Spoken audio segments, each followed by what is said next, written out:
Worm with the physical shield with my Putrid Creeper because he has Life Siphon. Attacking from range is going to hurt a little bit, or not hurt as much, I should say, but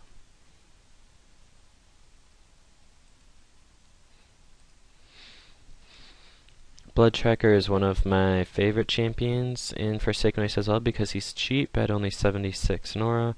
He has Life Siphon, he has Evasive, I have Impenetrable and Ally Underdepths on him just from an old deck, but I also like that he has his 1 to 2 range.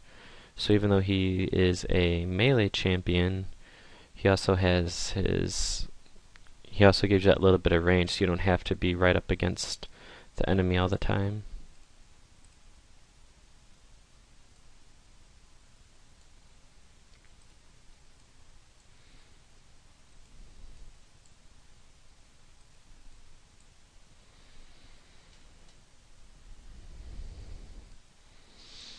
You'll also notice I'm basically keeping an even balance of melee and ranged champions, which when playing against the AI, I'd like to do a lot. For the most part, even on the harder levels, they're still pretty predictable. And you know what they're bringing, so as long as you kind of have that good line of defense, it's going to work out.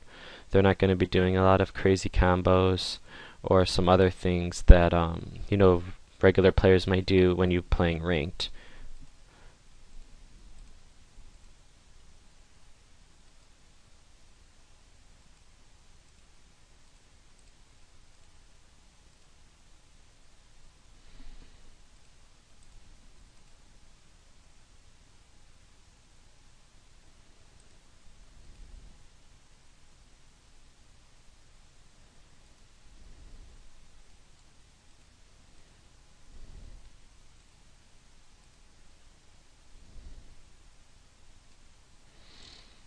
Go ahead and put Frostbane Witch down, who's another one of my favorites in Forsaken Waste for a couple of reasons.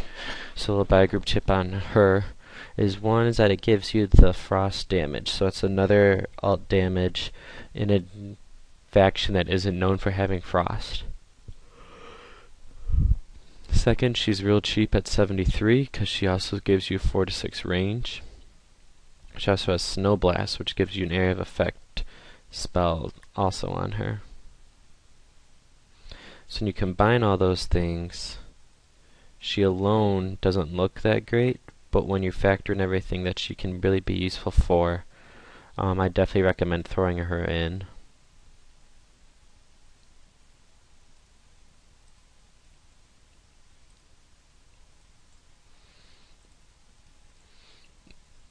Bloater Toe drops a Bog Hopper when he dies, so look out for that.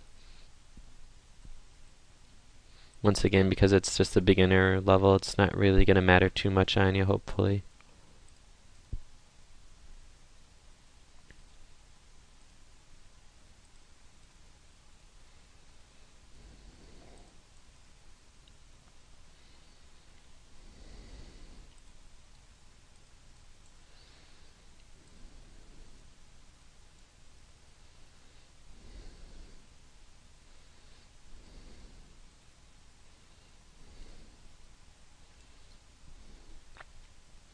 Next we'll deploy Zulos and show you how he works. You'll see he did 9 damage to every opposing champion when he comes into play, which is a nice little help. He also has alt damage with Psychic as well.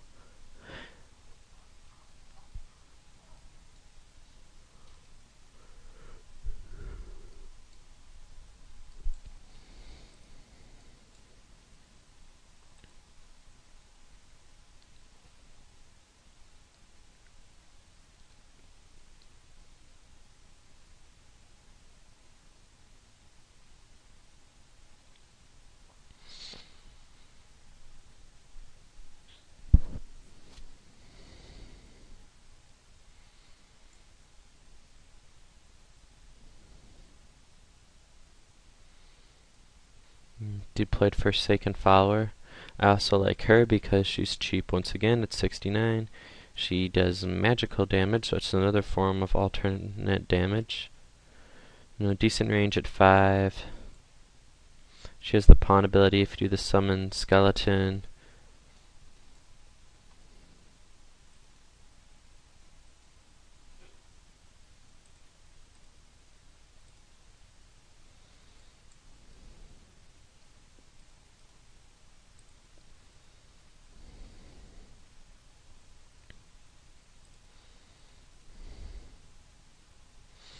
So he has resistance to sonic and resistance to physical,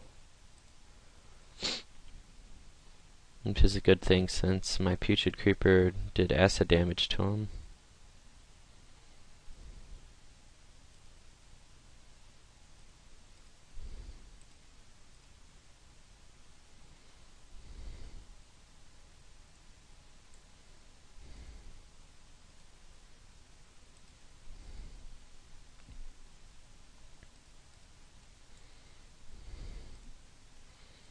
What I'm going to do now is show another little tip that you'll want to use, not so much against the AI, but for ranked play, is the little relic trick.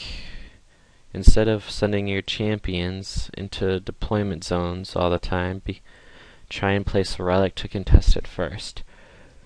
Otherwise, there are spells and abilities that will hurt you when you go into their deployment zone. For example, if you're using Forsaken Waste, your deployment zones are dead magic zones, and you can use the spell that knocks people back when they go to enter them, which means instead of going into the Forsaken Waste zone, you get knocked back 3 spaces. There's the new one for, I believe, Under Depths, this expansion that has the fire. So when you go into it, you're going to take fire damage instead. And you'll see lots of people doing that. For example, another one is Sundered Lands, has Waylay, which summons, I believe, a Skeezic Ruffian.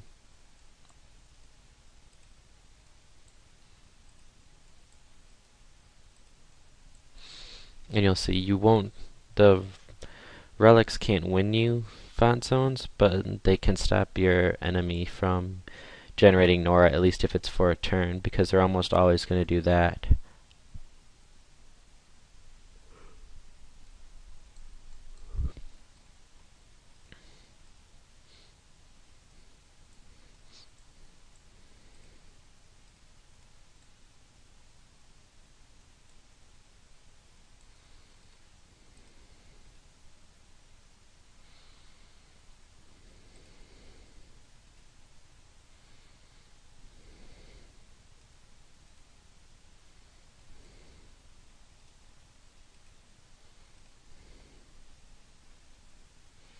Once again, you'll notice because of Vendetta, I'm attacking multiple champions.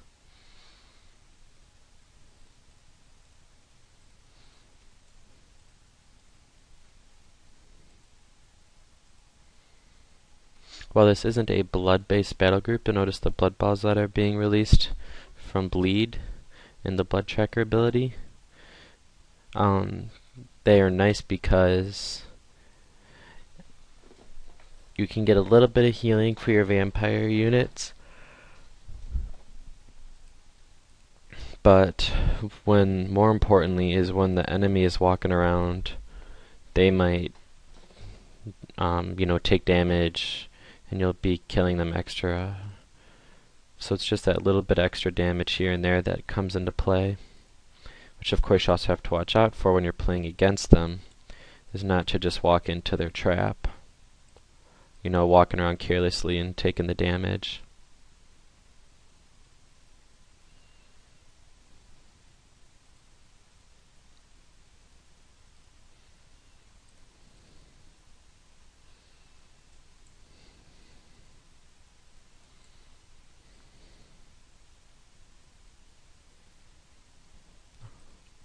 You can see these confused because they have multiples.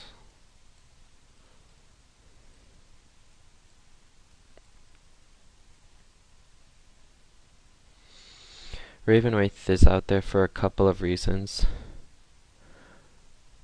One is she has Shatter, so that you can destroy equipment. Second is psychic damage, so it's something different, but of course I already have a bunch of psychic damage. Soul Drinker and Vaporize also make her kinda tanky. Might as well deploy Cleric of Unrest as well. He does my magical damage. He has Invigorate, which is a great ability. He can curse people, which makes it so, when you're attacking curse champion, they do more damage.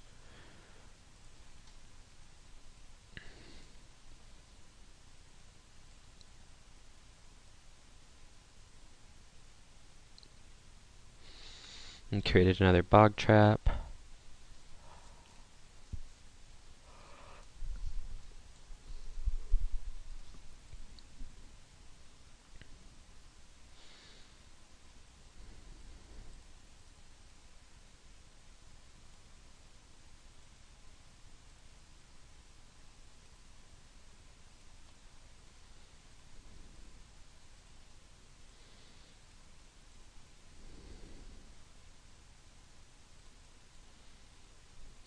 Just kind of rushing everyone forward now since they have all of their remaining champions out.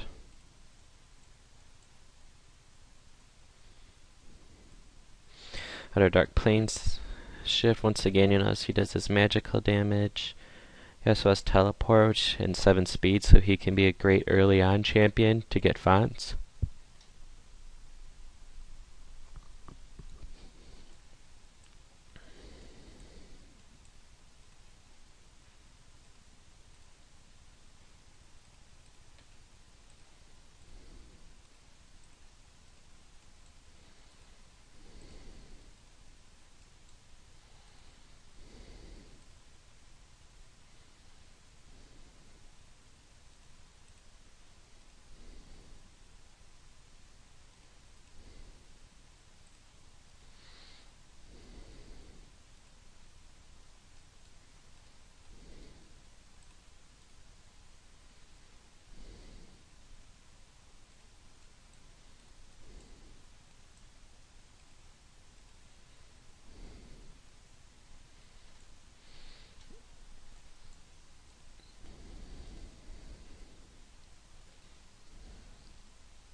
Bog Trap.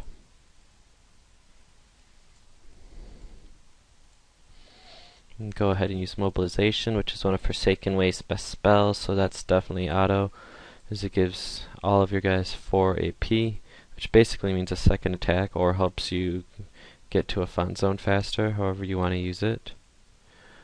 I usually have 2, so that if I feel like I need to get the font zone right at the beginning, I can.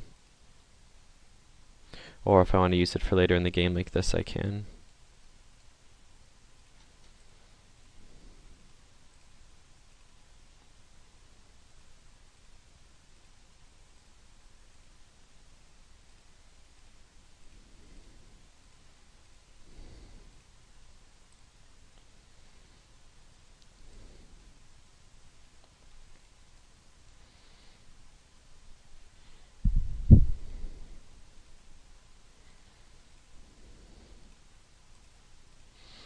Just go ahead and destroy the shrine.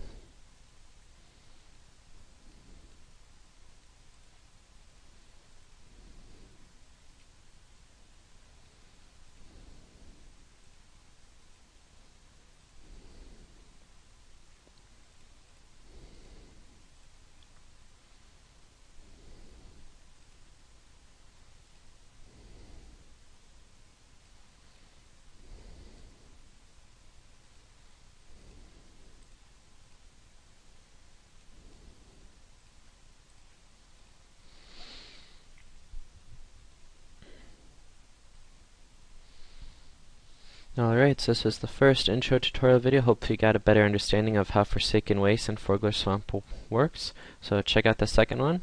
If you have any battle group questions or anything like that, you can go ahead and ask, and I will do my best to help and reply. Otherwise, we'll see you on the next one.